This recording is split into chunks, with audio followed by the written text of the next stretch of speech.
Hi, in front of me is Nokia 8.3 and today I would like to show you how you can download and apply live wallpaper called Magic Fluids.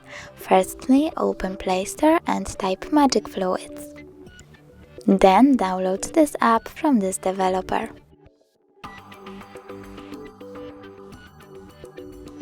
Now open it and click at the bottom right corner. Choose Settings, click I accept, and over here you can customize your wallpaper however you want.